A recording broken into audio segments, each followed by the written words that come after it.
Bu video hiç hili ýagdaýda gurulnanmady. Görüşüňiz ýaly fenomen ildeşimiz, ýagny köplerin bilişi ýaly arada Türkmenistandan gelende bir näçe video goýduk.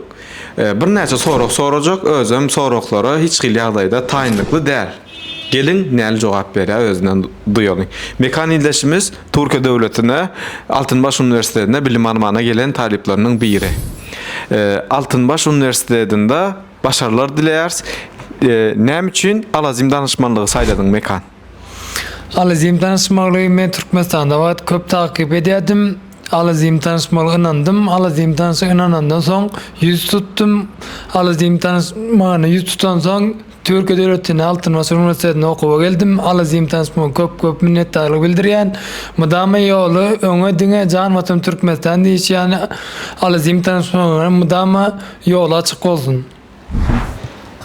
Alazim danışmanlıktan haýsy hyzmatlardan peýdalandyn we näçe derece işini yerine ýetirip berdi? Şo barada da bir gysgaça gaýda. Alazim danışmanlygyna geldim, ýüz tutdum, bir näçe onun içinde kimligimi onu aýladyp elim alyp berdi. Alazim danışmanlygy da minnetdarlyk bildirýän. Biz hem size minnetdarlyk bildirýäris.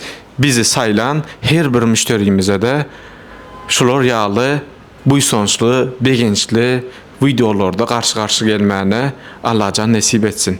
Ilym we bilimiň adresi Alazim danışmanlyk her kime ynamly çözgütdir. Bizi takip edip agza bolmany ýatdan çykarma.